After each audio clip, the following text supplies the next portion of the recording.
Khushi, please start.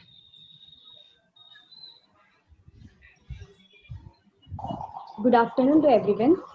I, 𝗘𝗺𝗃𝗏𝗏, Secretary of Women Development and Empowerment Cell of 𝗘𝗺𝗏𝗃 Shroff College of Arts and Commerce, welcome everyone to today's national webinar on women employed in higher education, challenges in ongoing pandemic. Special greeting to our eminent speaker, Dr. 𝗪𝗏𝗲𝗪𝗏𝗀𝗵𝗃𝗏 and Dr. 𝗏𝑟𝒂𝑠₻ for accepting our invitation and making the webinar possible. Now I will ask member of the WDC to introduce our first speaker, Dr. 𝗪𝗏𝗲𝗪𝗏𝗀𝗀𝗃𝗏. Thank you, Khushi. Good afternoon, all. It's my great pleasure to introduce our first speaker of this session, Dr. 𝗪𝗏𝗲𝗪𝗏𝗀𝗀𝗃𝗏.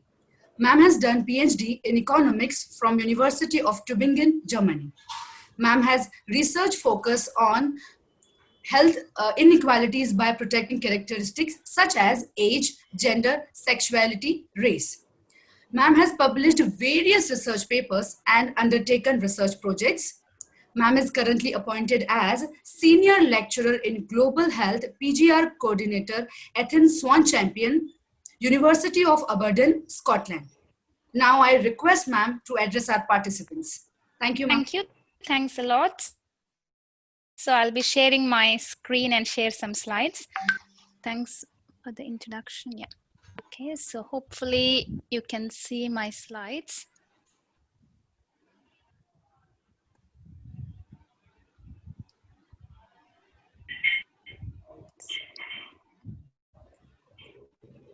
Unfortunately, I can't share my screen PowerPoint. Ma'am, you need to open it and again you do. Yeah, I opened it. Yeah, it works now. Perfect, perfect. It worked now. Yeah. So can you see my screen now? Yes, ma'am. Yeah, we can. Yeah. Okay, perfect. So my name is 𝗪𝗏𝗲𝗪𝗏𝗀𝗀𝗃𝗏, and as you heard the introduction, I work at the University of Aberdeen, Scotland. So today I'll be talking about the impact of COVID-19 on female staff in higher education. Every time I'm asked talk about impact of COVID, I just get a little itchy. I'm like, let's talk about pre-COVID before moving to COVID, because somehow when we start talking about COVID impact without talking about what happened before COVID, it feels like COVID has caused all the problems in the world. I believe that some problems definitely COVID has caused, but the topic like we are discussing today is definitely not something COVID has caused. Gender inequalities in higher education already existed before COVID. So I think it's important to understand the background settings of how gender inequalities in India generally and higher education before discussing the impact of COVID.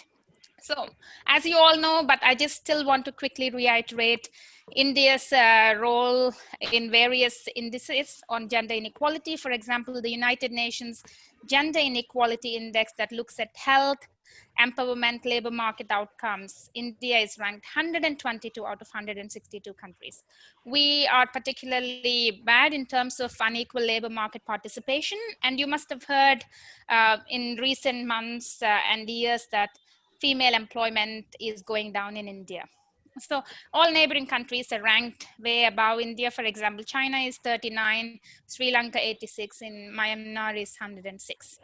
So the World Economic Forum has another global index, and that global index again is based on different types of indicators for different domains. And again, you can see that India is not performing well. It dropped 4 percentage points when we were all very busy with talking about CAA and other aspects. This news has come and we have missed out on India's sliding rank in the global gender gap index. So India is performing really poorly. For example, our neighbor Bangladesh scored 50th rank in this. So female employment is a major issue. So if you're talking about female employment in relation to the gender indices, of course, higher education is part of female employment. And of course, it will see some kind of impact on female employment in higher education as well. I don't know how many of you are aware of SDG, Sustainable Development Goals. For those of you who haven't heard about it, it's building on the Millennium Development Goals. At the start of the millennium, 150 countries came together and then they kind of agreed on 8 different Millennium Development Goals, mostly for developing countries. So in 2015, new goals have been created. There's 17 goals for everyone in the country. These sustainable development goals are not only for particular type of countries depending on income, it's for everyone. So it's development for all and no one is left behind. So what we have here is Sustainable Development Goal 5 out of 17, focusing exclusively on gender discrimination. So there are different targets within those SDG 5. SDG 5 first target is end all forms of discrimination and then eliminate all forms of violence. And then we have lots of other issues related to forced marriages and also violence, unpaid and domestic work, value recognition, and also lots of other aspects related to female effective participation and equal opportunities. All these aspects are very relevant in higher education. For example, while we are talking about higher education employment laws and contract laws, very few of us are talking about our domestic work in universities. We talk about academic staff, academic related staff, what's happening to contracts of people who are in domestic kind of, informal kind of contracts, who would be coming for cleaning purposes or gardening and various other things. We don't talk about it. We don't talk about various other forms of violence and discrimination happening around us. And also in case of Ebola, regarding 5.3 goal, we know that when Ebola happened in certain countries, when schools were shut down, girls came back with pregnancy very often because of the violence they faced. And then the schools did not allow them and they had to drop out. So we don't know if such kind of practices are happening as of now in different countries because of COVID, because of school closures, and we don't know the long-term impact it will have on female education in certain vulnerable groups. So going back to Sustainable Development Goal 5, we know very clearly that women do 3 times as much as unpaid care and domestic work as men. And this is really, really important during COVID period. Why is that? We are working from home and then no longer we can have support in terms of care and domestic work. So who does all the work? So pre-COVID, women were doing 3 times as much of unpaid care and domestic work. And this must have at least doubled, if not increased furthermore. And then we have other kind of issues as well. For example, COVID showed increase in domestic violence, increase in also various aspects like divorce rates. In China, especially, studies have come out that the divorce has increased rapidly in China. So what's the situation in terms of Indian higher education? So again, going back to pre-COVID period, what is happening in terms of higher education scenario? So if we look at the All India Survey on Higher Education 2018 and 19, it gives really very important insights on what's happening in higher education in India. 𝗓𝗍, for example, covers all institutions of higher education in India, 993 universities, 39,931 colleges and 10,725 are part of the 𝗓𝗍 portal. I'm very sure your college is one of them in the portal, and some of you might have responded to the survey as well. For example, out of these 993 universities, 962 universities responded to this survey, and also with colleges as well, the response rate was really good. So this is a very comprehensive survey that looked at some of the inequality issues in higher education in India. So what do we see here? The proportion of female students is the lowest in top national institutions, followed by state, private universities, or some of the specific universities related to the government. But it's not all doom and gloom. If we just look at general higher education, undergrad and postgrad statistics, what we see here is increase in number of female students. For example, in Bachelor of Nursing, there used to be 92 girls per 100, but then it has increased suddenly in 2016-17 to 384 girls. So 384 females were studying nursing per every 100 males in 2016-17. However, in terms of commerce, it's not really great, but it is positive trend. It's improving. It used to be 79 females per 100 males, and now it has increased to 93. You see a slight increase.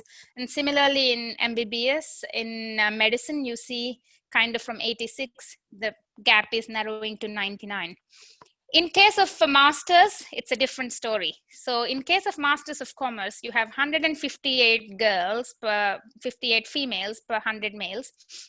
And then in arts and science also, we see female enrollment is going up.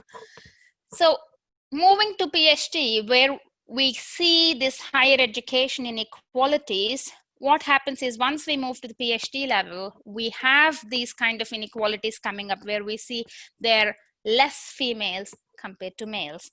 Recently, government has introduced some changes in the MPhil program, and that has improved the number of females in the MPhil program. But with the PhD, you still see a very huge disparity, especially in the central universities and IITs. So representation of female academic staff. So what you can see here is out of 14,16,299 academic staff members in 2018 and 19, only 42% are females. So what do you see here? Here, this is the lecturer assistant professor scale. 69.2% are lecturers or assistant professors. And you see here reader and associate professors as well. You can see 10.9%. And you have nearly 10% of either demonstrators or temporary teachers. So that is the kind of distribution generally. The female representation is worst in Bihar, followed by Jharkhand and Uttar Pradesh. Kerala, Punjab, Haryana, Chandigarh, Meghalaya, Nagaland, Delhi, and Goa have higher proportion of female academic staff compared to male staff. So we see some kind of regional disparities. But overall, what we see is only 42% are females in higher education, in academic staff. So does it change by role? So have a look here. So what you see here is it does change by role. For example, in case of professor and equivalent category, which is the topmost category, there are only 37 females per 100. So that's the lowest. And where it is the highest, it's highest in demonstrator tutor category where there are temporary contracts. And again, parity is a kind of near parity is there in temporary teacher contract position. So otherwise, you can see throughout in the lecturer assistant professor already, there are only 74 females per 100, and it goes down to 58, and then goes further down to 37. So this is the pre-COVID kind of gender disparity in academic staff by role. And then once you move to the gender distribution of non-academic staff, here we have nearly 2 lakh less member of staff who are non-academic from these institutions. We have 12,14,302, and you can see there are 4 groups, group A, B, C, and D. So again, in all the groups, males seem to be higher. There is no parity, especially in group C and D, you see higher number of males compared to A and B, but overall you see that females are underrepresented in all 4 non-academic groups. And the total female non-teaching staff is 33% only. So that's what we see if we combine all the groups together. So we see very clear inequalities in higher education in India. I'm not talking about a specific region or a college or a university here. This is overall Indian picture. So what do we see when we move to publications in India? This is a very interesting data compiled by Mike Thelwall and their authors. What they did was they looked at female to male ratio of first authorship in 2017 of all the papers published by Indian authors. You can see India and US comparison. The red bars represent India and the yellow bars represent US. So parity is achieved when you have 1. So for every first female author, there is another first male author. That is when you see equality.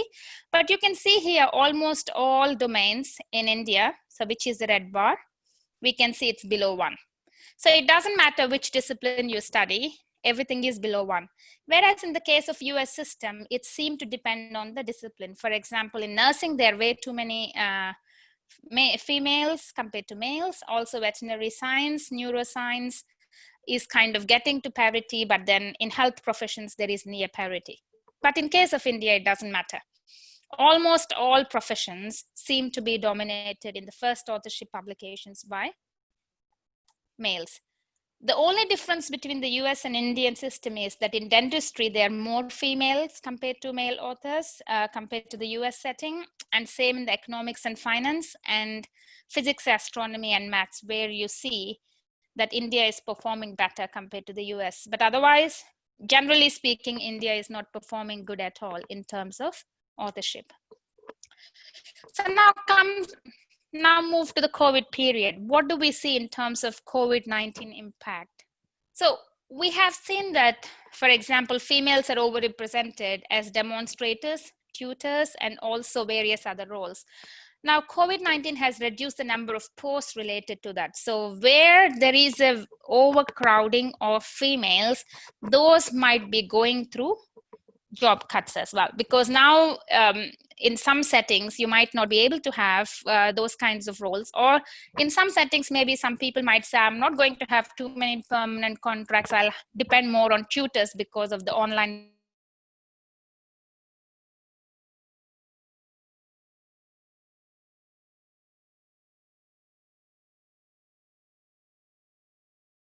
academic member or non-academic member might be hired currently because of the COVID crisis, as we are not sure about the student number. So that directly puts temporary contract issues in terms of, future employment and the existing employment. If somebody is on temporary contract as a tutor or demonstrator, their contract might not be extended because there is a hiring freeze. The other aspect is pay gap. So more and more institutions are trying to, stop promotions, and also pay gap. They're trying to reduce the salaries. So again, we have to see how that would impact the pay gap in case of Indian institutions or anywhere global institutions. The impact could be harder in private institutions compared to government institutions, because we all know that there is job precariousness when it comes to private institutions. We are already seeing in terms of private schools in India. So at least I know of so many teachers at the moment who get 3,000 rupees, 4,000 rupees per month salary compared to what they were earning before of 10 to 15,000. So all of the sudden income has dropped for many people. So we need to see how such kind of practices are happening in higher education, because we don't really talk about it, but I'm sure slowly we will be talking about it if the crisis continues. So the Sustainable Development Goal 8 looks at gender pay gap in labor force, and currently 23% gap exists. So if the current trend continues, the estimate is that 2080 is the year when we can close. But then with the COVID, we might never be able to close in this millennium, or I don't know when we can close. But then again, we can see, in the at least in the next, 100 years, it might not be happening. So we don't know what policies are in place because of COVID for pay gap in different countries, especially in higher education, because many institutions are not collecting any data on that. Coming to the Sustainable Development Goal 9, only 30% of professionals in the science world are women. So that's a big issue. So what will be the impact of COVID? We don't know. But the COVID-19 impact could mean that the number of academic professional staff in higher education, particularly in sciences, might go down for various reasons. For example, many women might find it really difficult to balance increased lab work and sharing and caring of workload. So they might decide that they don't want to be in higher education anymore and leave. And also the new policies of hiring, where there is hiring freeze, so new members cannot enter. So it is very likely that we will see that the percentage of professionals in science world could be further impacted, and we might see a decline unless special policies are in place. Again, we don't know what happens to graduates this year, next year, how many of them will enter PhD professions, how many will enter job market. It's all, very unclear at the moment. And also the PhD fundings are going down. So there were very many generous funders previously who have now cut down the funding from private sector as well. So which means the fellowships and scholarships globally are going to go down, which will again impact the number of females planning to go on scholarship and fellowship PhD path or academic path. Coming to the SDG 4 again, I want to talk about the quality education. We already see that there are gender inequalities in higher education. So again, there could be school dropouts. So you might say why school dropouts will impact higher education, but then we have to think of it in a life course perspective. So if we see inequalities already at school dropouts because of COVID, you would see a fewer number of girls entering the colleges and higher education. That means then there would be even lesser share of them entering into employment of higher education sector. So we need to think about all those future challenges as well, particularly in areas that are remote, where they might not have internet facilities, where they might not be able to afford to have laptops and computers to join online teaching. So those groups will be very much discriminated, and that would have an impact on their future outcomes as well. I just want you to show kind of this Femininity Index of poverty across the world. I want you to focus on these two age groups, 15 to 24 and 25 to 34. That is when most of the women will enter higher education. You can see here, this is the poverty data, and what 100% is gender parity. So for every one woman in poverty, there is a one man in poverty, kind of it's equal parity. But what you see here is that females outnumber in all these groups. So you can see there are more females, especially almost going to 120. So the southern Asian region is this bar here, the lighter orange shade, and you see here that both these groups have higher females in the poverty share. So once they enter employment or so, from the age of 33 onwards, there is a decline in the poverty proportion. So we don't know the impact of COVID-19 on employability and then different types of poverty or inequalities that will bring, because the world is already unequal pre-COVID, and it will push the kind of employment opportunities into more unequal spaces, and that would also make females further vulnerable. You might think, why would it matter for higher education? I know so many of my friends who did PhD and could not enter any employment for a while, and then they could be taking unemployment benefits from the government for some point in life. So higher education doesn't mean we are out of poor. Not everyone comes from highly, educated families. Most people could be coming, for example, in some universities, it could be first generation academics as well. So they might not have any protection. So in this case, they might take any other employment rather than waiting for higher education employment to avoid, falling into traps of poverty. Okay, so what's the invisible impact that we are seeing? Female staff are likely to be impacted by caring responsibilities. They're likely to be playing an important role currently because of the supersonic transition. So we all knew COVID might come, but some universities did not prepare at all. Even when they prepared, they had to change their assignments, they had to change the way of teaching, everything instantly. It all happened in a supersonic speed. And who did most of those roles? And very often, the majority of teaching related, admin related roles are done by women. So women took the majority burden of the work in the transition in some institutions, especially when it came to distance mode of teaching. And it's really important, because if the workload increases as well, it will also have other implications of mental health. It'll have other implications of balancing of, both their family life and personal life, along with the increased workload in teaching. And we have to remember, we no longer work from home, but we live at work, and we work in our living spaces. And sometimes kids and pets make dashing entrances in the middle of the meetings, and then we have to just get used to it, because not everyone can afford or even have possibility to have childminder at home. And very often children tend to come to mothers for food or for various things. So that also lead to discriminatory practices sometimes, where male colleagues could be saying, okay, again, the kid has come, because their kids would go to their wives very often. So, those kinds of things we have to be very mindful, because we are not in a workplace, we are working from home. So particularly for women with caring responsibilities, the COVID-19 has really caused enormous burden in terms of balancing so many things in life. And also they have digital access issues. If there is only one laptop, who gets it in the home?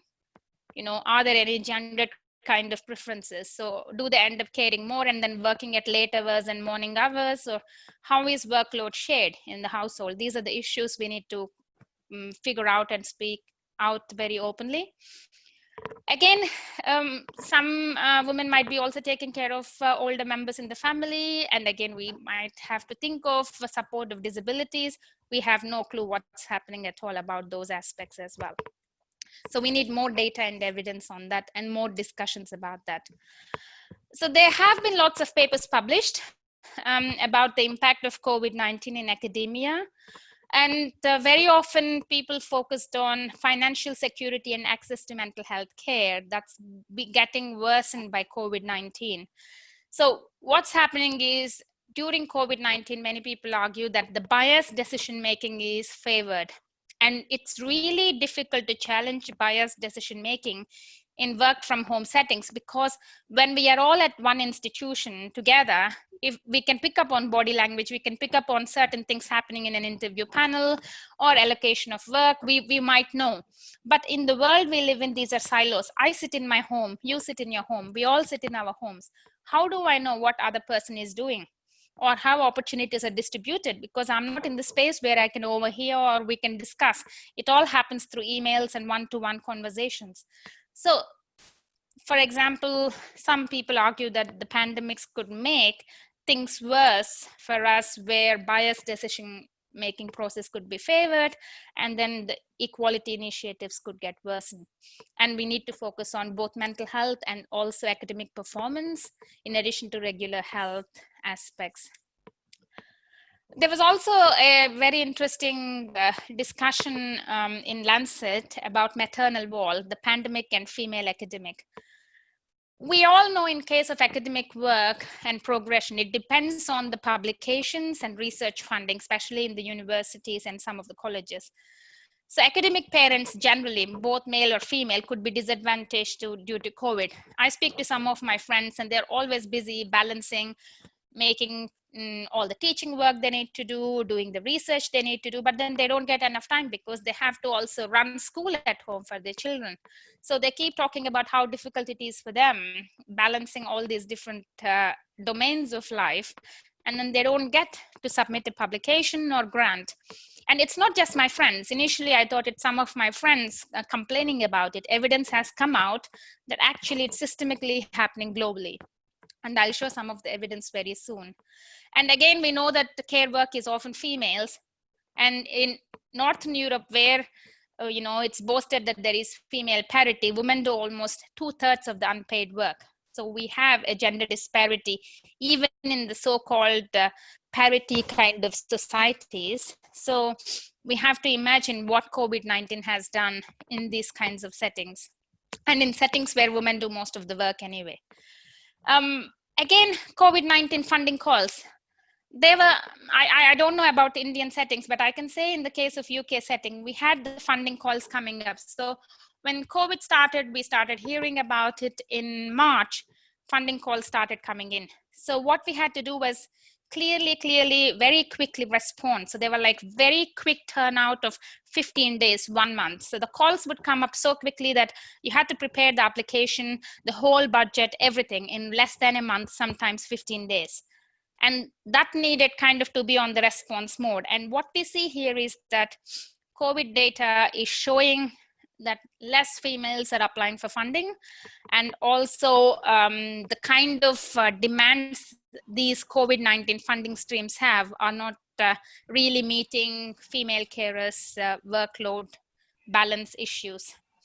So the gender inequalities are further going to increase because of all these challenges.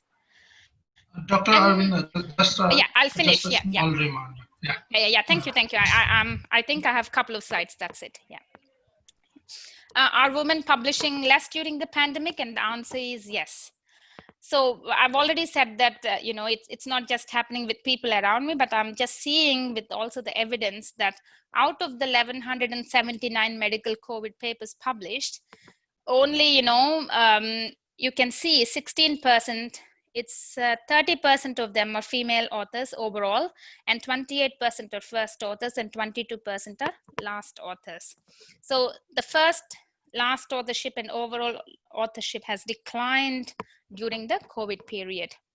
How about experts? Next time you watch television, see if they're male or female talking about COVID-19. Women constitute only 24% of COVID-19 experts. And even in the task force, countries have created only 24% of them are females. But then everywhere in the world, we are praising the female leaders because they have done the best in creating the best policies, either with New Zealand or in case of Iceland. We are also talking about Germany. All these female leaders have done excellent job. I don't want to say much about Athena SWAN Charter, but as I said, the Athena SWAN lead. What we try to do in that is looking at the representation of females in different domains and looking at progression of students. So we monitor on a regular basis how females are performing in higher educations in the UK, because it is connected to funding. It's not an optional thing. As it is connected to funding, all universities in the UK have to go through this exercise of showing how they're balancing, particularly in the science disciplines. So what can you do in terms of COVID-19 challenges? So before you start collecting any data, collecting anything, the most important thing is for you to ask questions in terms of what exists in your institution. So you don't want to leave anyone behind. You want to reach full potential of an institution. So you need to look at your own data you might have collected for the Aisha survey or your own data. So you have to look at the proportion of women in senior academic, professional, and support roles and ask the following questions. Are women generally underrepresented in senior roles? Does your data indicate high loss of women in certain departments? Have you checked gender pay gap in your institution?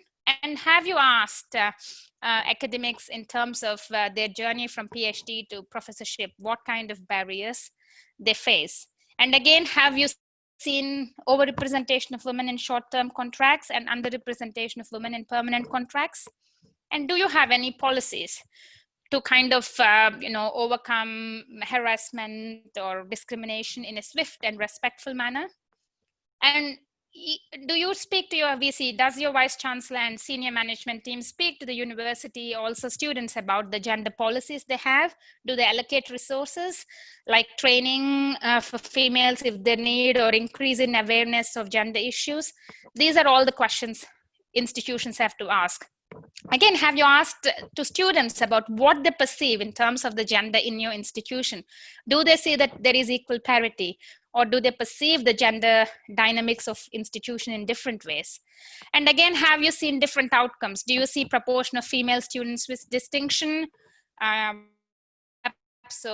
top 5, top 10% scorers in your institution? Are there any placement inequalities?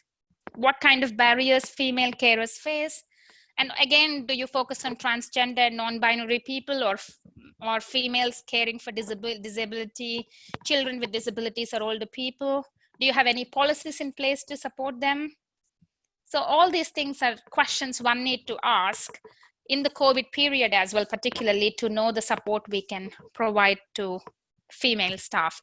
So the COVID-19 impact is real, and it might stay for a long time, and it could kind of increase the existing inequalities in the world.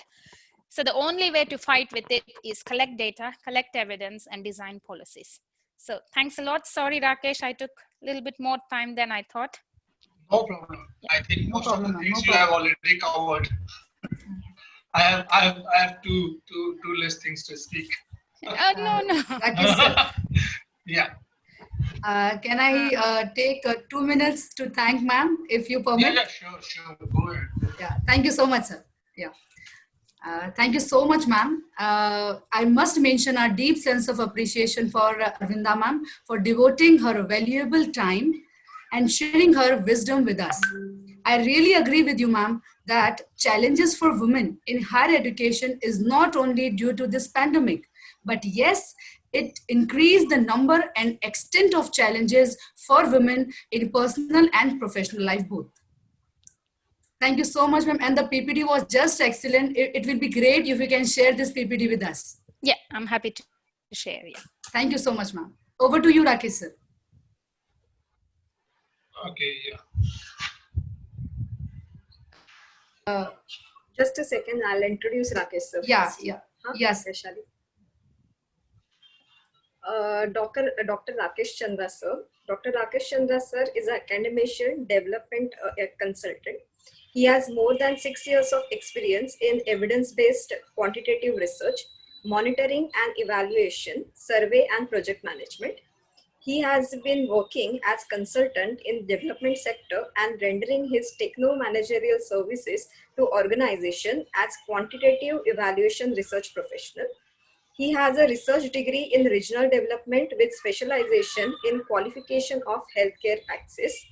Over the years, he is involved in designing and implementation of quantitative and qualitative researches, evaluation studies and knowledge production production across different areas like poverty, inequality, health, nutrition, education, microfinance and women empowerment.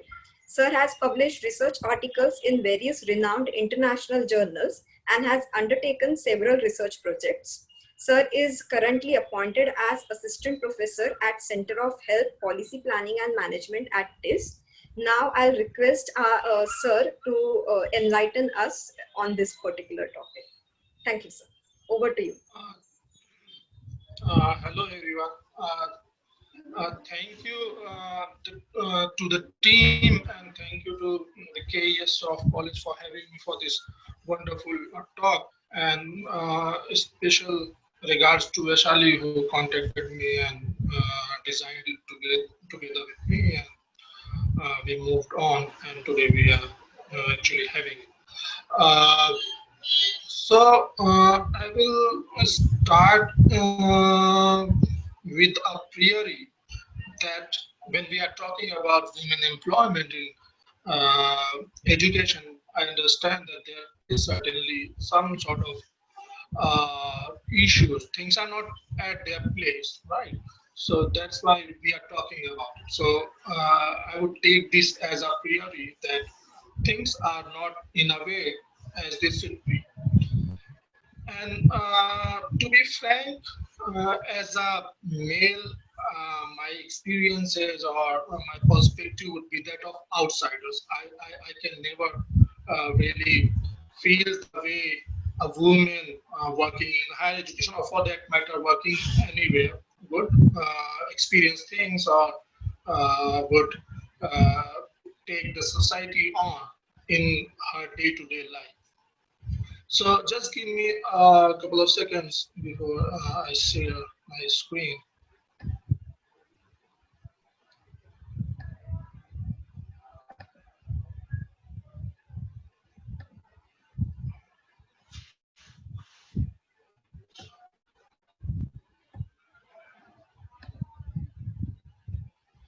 Can you see this? Yep. Yeah, we can. Yes. Okay, great. So as I said, most of my experiences with the ones and not the lived ones. So most of the things are coming from observation or the readings or looking around myself, from my workplace or from my interaction with my colleagues, with my friends, those sort of things. So let me begin with a question. When did this started? I mean, I remember in Feb or in March.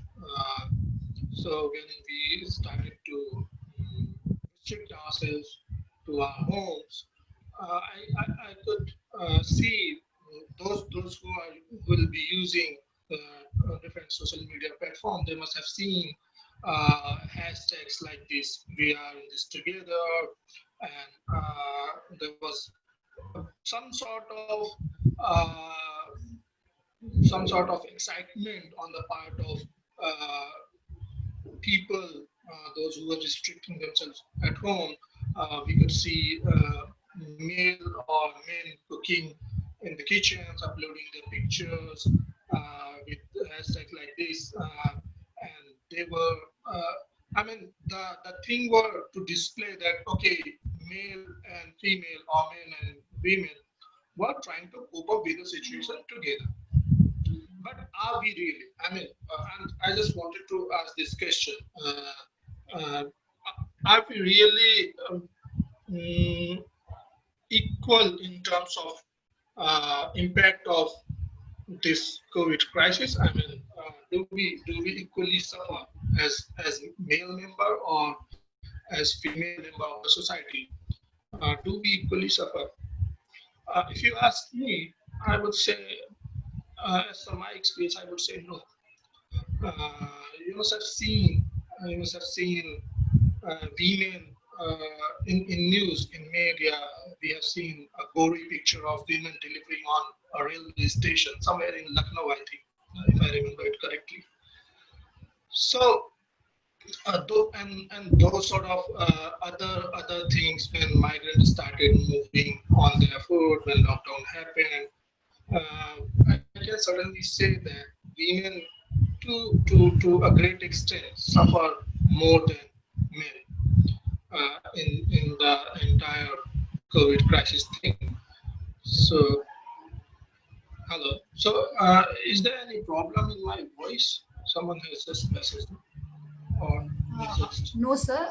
Yes, it is a little bit cranky kind of. The background sound is not clear, but yes, you are pretty audible. Okay. So I'll continue. Maybe it's just internet fluctuation. Yeah. Okay. Yes.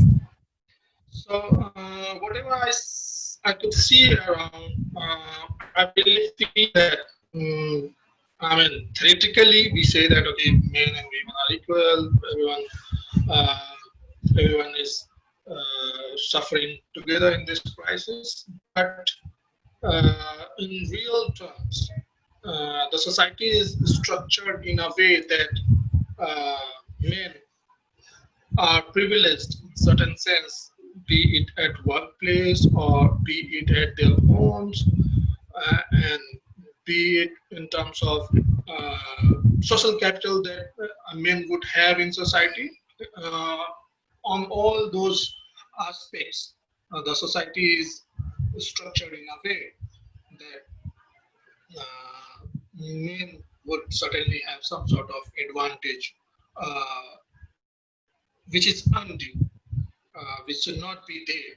And the whole history of women movement has been to struggle against such undue privileges. When I say these men and women, I certainly do not intend to ignore the other genders, or I do not believe in binary of gender. So just because this is in a context, so I will be using maybe those sort of men and women phrases. Okay, so most of the things which I wanted to speak on, Dr. Arvinda has already covered, but still I would try to put some stories with and try to not overlap on the things that have already been discussed.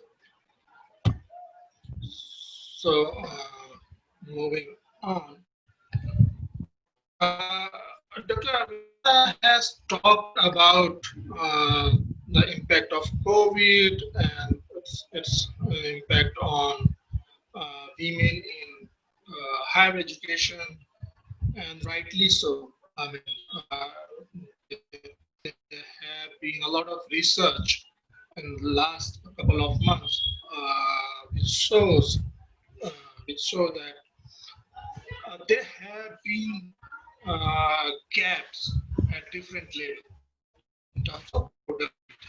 How males' productivity have gone up and how females' productivity is dipping continuously in this pandemic duration, or in the last 5-6 months. So one research which I could find is of particular interest to me. When we see this dip in the productivity of academic productivity across the globe, globe, we come across a pattern that although TP is happening in every country in terms of academic productivity is downfall when we talk about women productivity. But this is particularly more high in developing countries or those countries where per capita income is low. The dip or the downfall or the decrease in the academic production or let's say knowledge production has been observed to be higher in developing countries. If you see the line chart here, you can see percentage drop is kind of higher in developing countries, where we have GDP per capita, low GDP per capita. So why I put this here, I just wanted to bring it to your notice that even when we talk about women productivity or women academic productivity or women employment in higher education, all the women are affected, but there are still layer. They are still layering when we talk about the impact. There may be a few group of women who would be more impacted than in comparison of other groups. So when we talk about impact of COVID on women, we should certainly be aware of the fact that there could always be layering in the women population themselves. So we should be kind of cautious of this fact when we discuss about it or when we try to study about it or when we try to do more research on it. So Dr. Arvinda has already spoken at length about this, that there's gender gap in pay or gender gap in employment or gender gap in entry in higher education. So I just wanted to add into that, that among the women group that we studied, there would be some sort of layering. So we should certainly be aware of that when we talk about it. So moving on, why do you think that this is going to be impacting women more in comparison of men? So there's a very insightful report from International Labour Organization, which they have published in 2018. In the report, they discuss that Indian women in urban areas on an average spend 312 minutes on housework, which is unpaid for, in comparison to men who spend only 29. So if you convert it in terms of hours, so Indian women in urban areas would be spending around let's say 5 hours daily on housework, comparing to Indian men who would be spending half an hour every day. So do you see the process here? So in normal situation, a woman would be spending 5 hours a day working over different stuff, household stuff. And now, can you imagine women working in university or working as academic staff or non-teaching staff or whatever, or in general in any field of employment, when their husband, when their family is staying back at home? I'm not sure. I don't think we have research on it as of now. But this 5 hours per day work would be simply would have been double or something because she has to continuously take care of, let's say, their family, and all this caring work or all this care work are unpaid. So when this crisis sets in, we can only imagine from here that what would be happening in households where now family is staying back and no one is going to offices or kids are going to schools. So I couldn't find any research as of now on it, but certainly there would be numbers coming in future, and we would see. I'm just putting a guess on this, that this jump could be huge during this COVID crisis. The amount of time would certainly have increased significantly. So this is one thing which would certainly be taxing on women when it comes in terms of employment, or when it comes in terms of their professional work, and especially so in private sector, because I generally, whatever I can see around me, I have experienced that in private sector or private educational institution, there's very less space. There's very less space for other tasks. Other tasks, other stuff, other things that an employee would like to do in his or her day-to-day life. So they will keep you engaged continuously. So this would be more impacting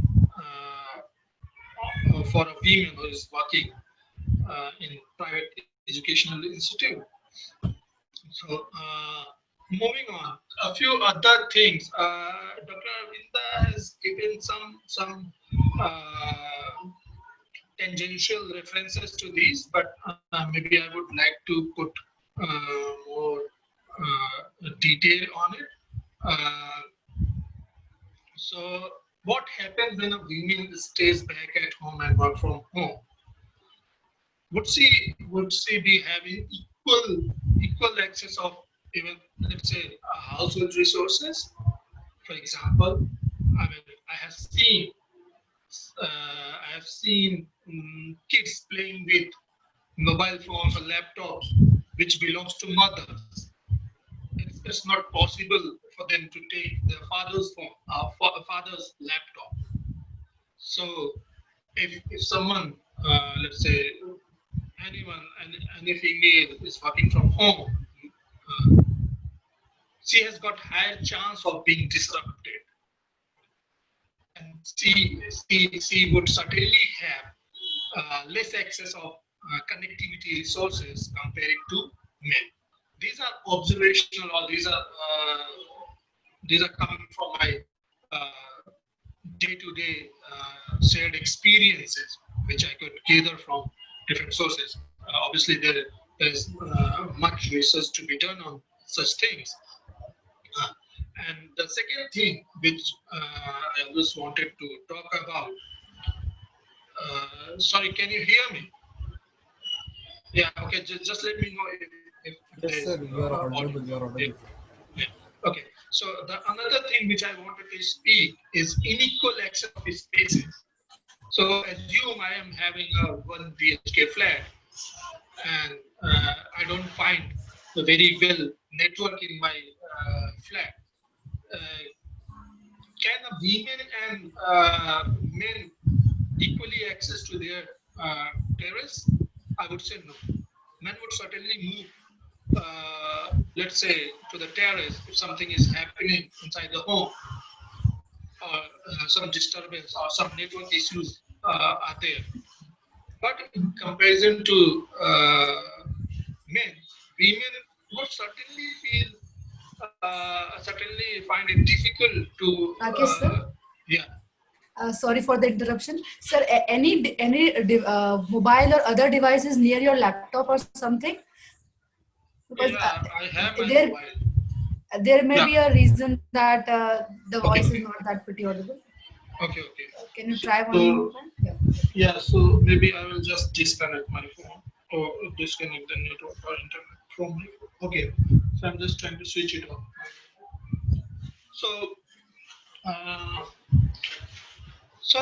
even at household level, you will feel that there is some sort of unequal access of spaces.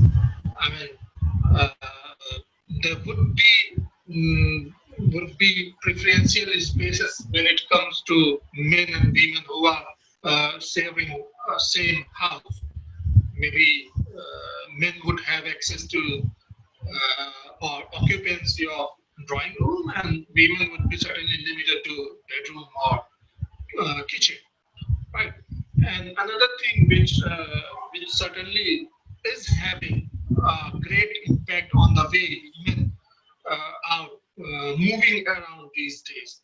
So mobility and transportation. So you must have noticed during lockdown, they have allowed private vehicles to move on the roads, but not all the public transportation has been shut off. So that was for particular duration, but even today it has been not normalized. For example, in Delhi metro is still not functional. So it doesn't take much effort to observe that in comparison of female, men have got more access to private vehicles or cars or scooters or whatever. And when it comes to transportation for working women, public transportation is generally last resort for them, as per my observation. So when this COVID has impacted or has made great impact on transportation, mobility, as per my observation, has reduced by women. So I'm just trying to put it in general sense, but it is applicable across different employment section. Among other thing which I wanted to talk, yeah. So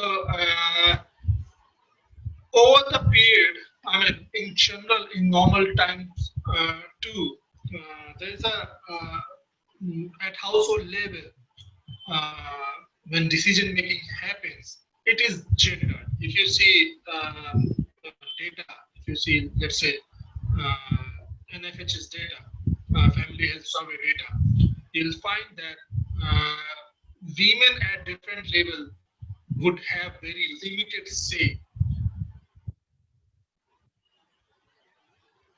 Okay, so is it so bad? The voice is so bad, or what is happening? I don't know. Hello, is it any better now? Yes, sir. Yes, sir. Yes, Much sir. better now. Much better. Yeah. Okay. Yeah. So at household level, when decisions happen, women generally would have limited limited say in that, limited contribution in the whole process of decision making, and that, as per my observation, is now that pattern has accentuated. It has it is more clear. So let's say now someone in Bangalore or Delhi or Mumbai, for example, who is working, let's say some men who has been given work from home, or who has been furloughed, or who has been just fired or anything. So if his job is gone, if men's job is gone, he would be moving to another city, or for example, or another place, or hometown, whatever happens, it impacts women's work. So certainly women have to move with their household, with their husbands, and it impacts their work. Or if we forget for a moment the scenario of higher education, you would have seen the mass exodus of people from Mumbai to Bihar or to other states. It's not necessary that women who are moving with their men would have also lost their job. Many of them wouldn't, but still they had to move with their husband, with their household, right? So it certainly makes a great impact when it comes to decision making for the entire household, and where men would have a large say, a greater say in the process. And there's other things which we can talk about, and one of them is employment penalty. So it has been seen that when it comes to care work, I mean, this is well researched thing. When it comes to care work, or when it comes to child rearing, women have to suffer something called employment penalty. Many a time they had to quit their jobs, and when a baby is born, and especially so in unorganized sector, or in India in private sector too, you'd find employers to be very fishy on providing maternity leave in private sector, and women had to quit her job.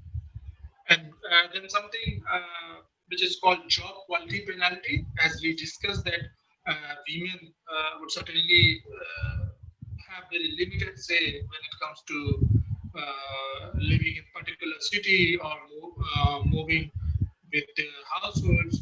So they had to compromise with the quality of job in terms of their qualification. So assume if a man get a job in Lucknow, there wouldn't be many opportunity for a women who will be working in development sector. So, for example, all other cities, second-tier cities, would give similar pattern for women. So there wouldn't be much of opportunity for women in second-tier or third-tier cities if we leave the 4 metropolitan cities or those sort of things. So there's certainly, when this in context of COVID, when this movement or this migration from cities of men happens, it will certainly impact the job quality of women, because they have to move out with their husband or household.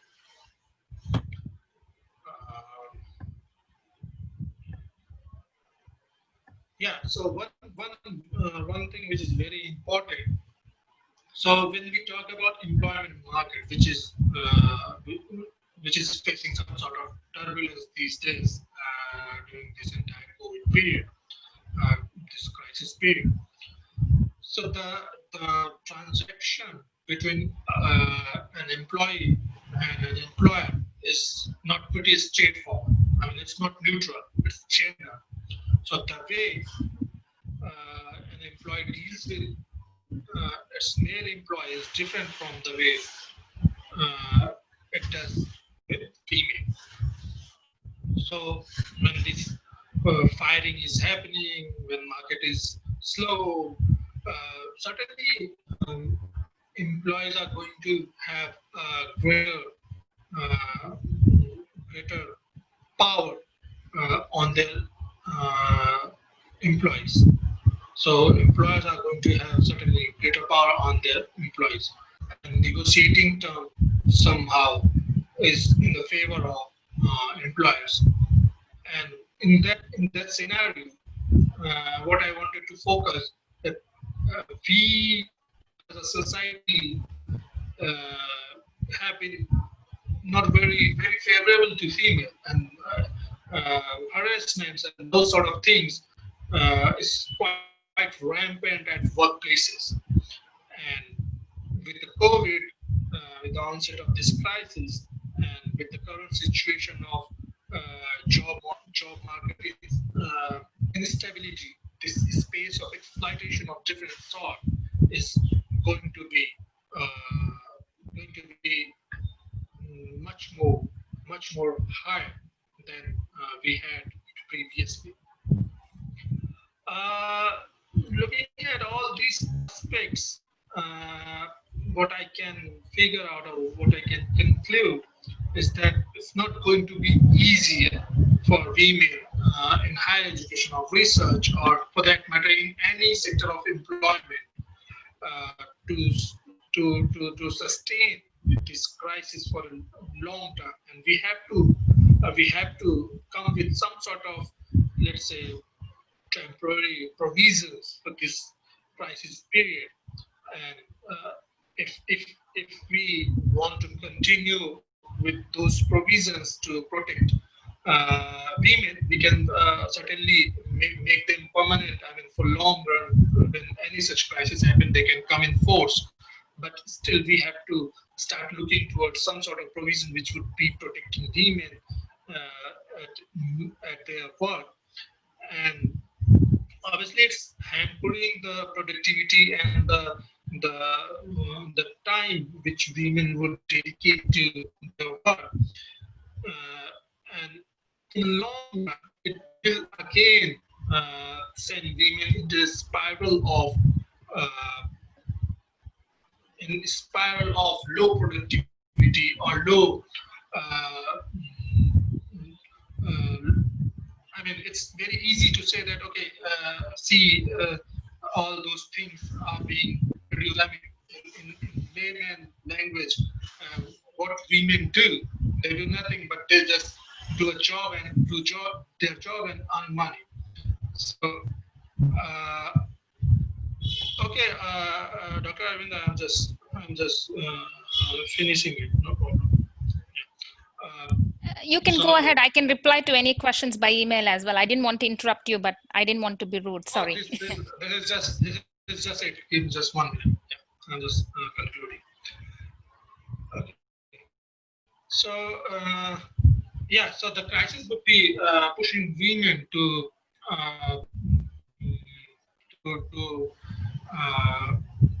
be some sort of quote unquote less productive or less. I mean, if you talk about in monetary terms or business term, less producing. But what I would like to highlight here when we talk about COVID itself, so COVID-19 research too has been impacted because this crisis, because those women team members which have been working, virologists or those who were working in medicine research, they have been some sort of they have been restricted in different ways. And now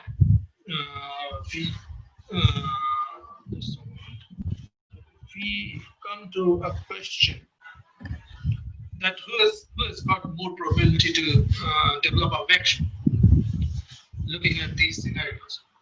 So certainly, I mean, from here I see that it would be some male or a team led by some male, because certainly they have got privilege to be at work and fully dedicated to work during this crisis. And women researchers are women virologists or women medicine researchers.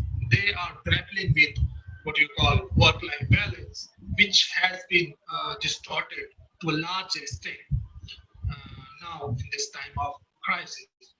So,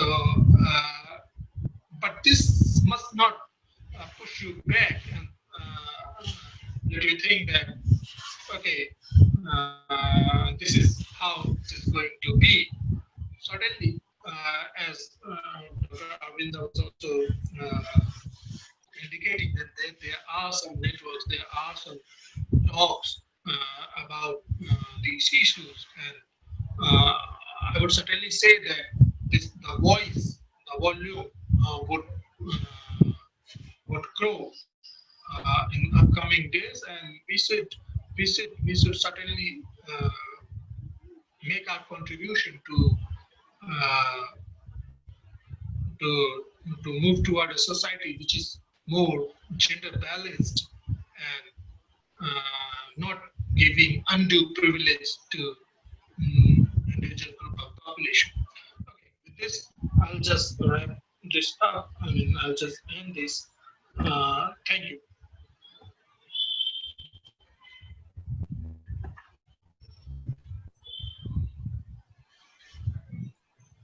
Thank you, sir, for enlightening us. As all the good things come to an end, today's webinar has also come to an end. Before we start with our last session, I would like to request all participants to fill the feedback form. The link for the same has been dropped in the chat box. After filling the feedback form, you all can ask the questions. Thank you.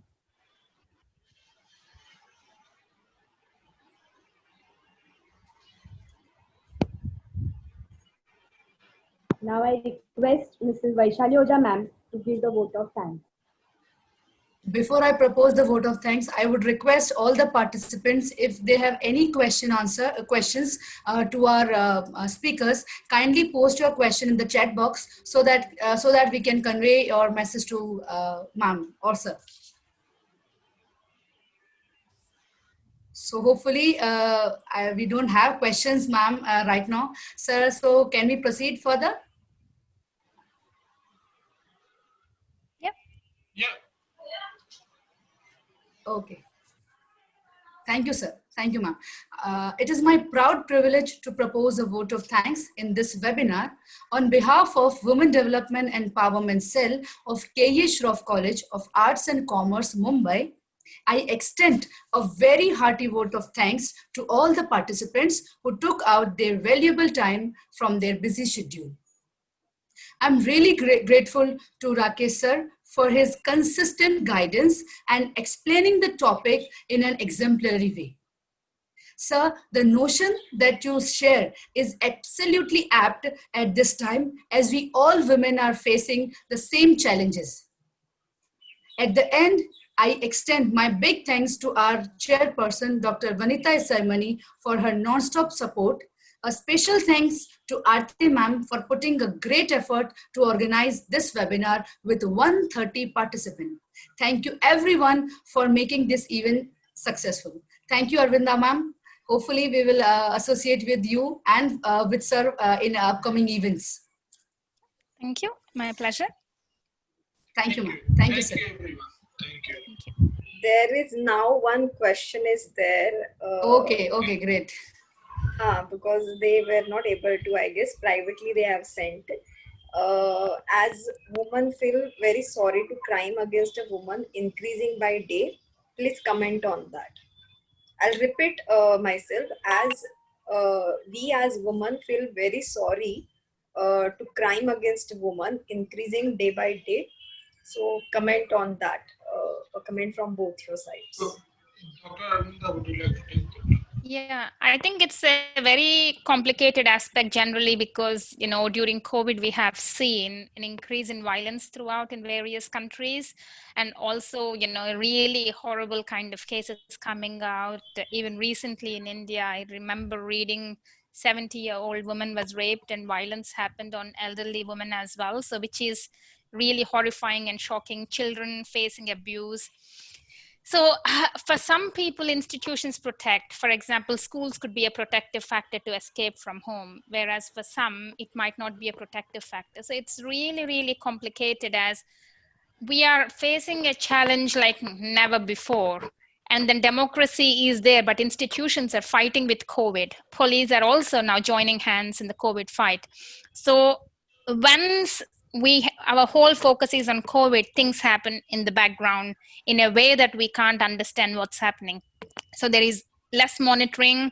Any deaths could be called as suicide deaths. we don't know how different things are happening, and the whole Indian media is about male death. Sushant's death is like mystery after mystery every day coming out. But then if we think of a high profile male death going in all multiple angles, think of, a village or a town where deaths happen, and and nobody wants to even do an autopsy or a report and silently bury the body. So violence could be on multiple levels, multiple types, and we are definitely slipping away during COVID on measurement issues. So I repeat again that we have to really measure and keep an eye on evidence and form groups and speak out where required and support each other. So just couple of lines on this. I will take only few seconds. So what I could understand from this question that participant is asking about women taking violence against women very casually. I mean, in any home, when violence or when exploitation of a woman happens, other women would either cooperate in that violence or would keep mum or would remain silent. So just give you a perspective on this, just one or two lines. So what happens? We are living in a patriarchal society in which everyone is party. I mean, be it male or be it female. Right. So from here, how we are going to tackle this? Don't expect men to speak for you. Women have to come forward. I mean, when you grow up, when you get into different sort of relationship, when you become mother or when you become, let's say, mother-in-law, or when you come in different sort of relationship or a structure relationship, then you have to just keep in your mind that what did you suffer when you were growing as a female. This is something that I understand. So you should certainly have empathy. I mean, you would certainly have some experiences as growing up a woman in this country, or for that matter in any country, and you'd certainly think about it from that perspective. And if anything is happening, anything around you, this is something that I wanted to say. I just forgot to mention, in terms of National Family Health Survey, there is evidence on how women justify violence on them. So it's not about women for other women. Even there are lots of women in India who justify violence if they don't cook food properly, they leave house without telling husband.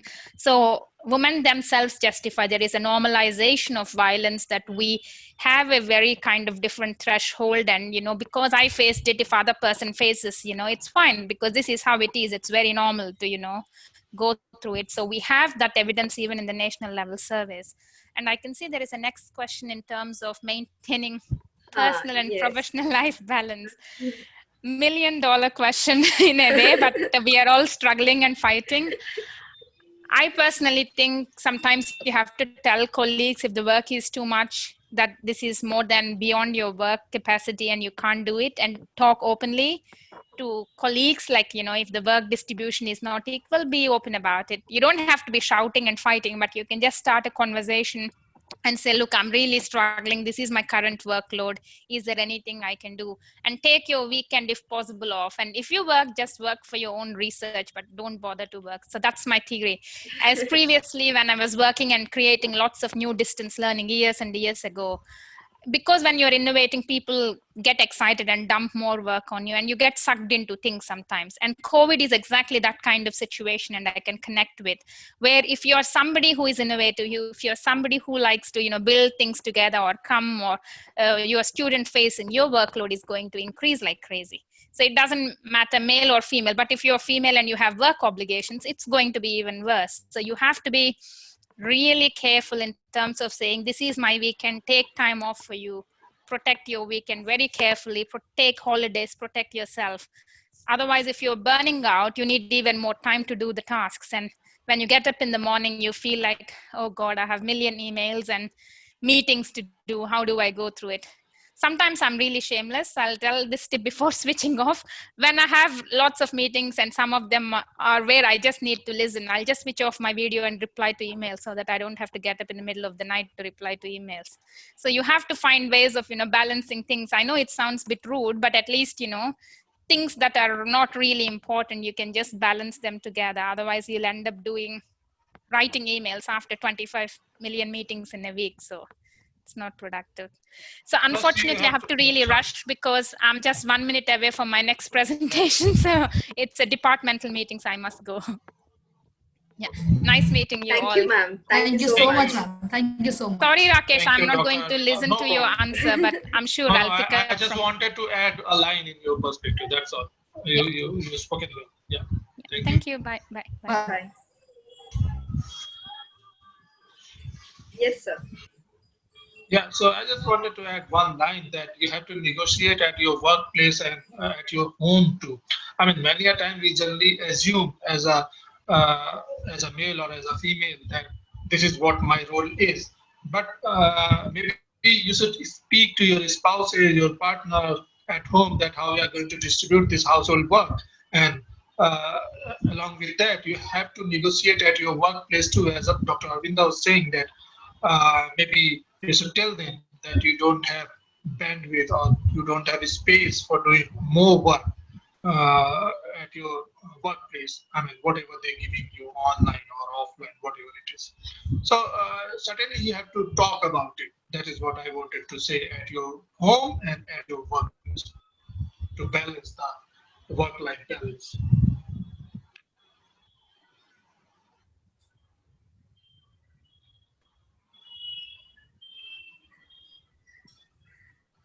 Thank you so much, sir. Yeah, thank you. So can we wind this up now? Yes, sir. Yes, sir. Absolutely. Yeah, okay. Thanks again to everyone, to the team for successfully organizing this, and to all the participants who listen entire discussion very patiently. So I hope that we'll keep organizing such more talks in upcoming time, Yes, and we continue this engagement in future. Thank you, everyone. Thank you so much, sir. Thank you so It much, would be sir. great if you can share the PPT with us. Yeah, sure. I'll be sending it to you. Maybe. Thank you so Then much, you can sir. just. Yeah. Yeah, Okay, yes, thank you. definitely. Okay, thank you, sir.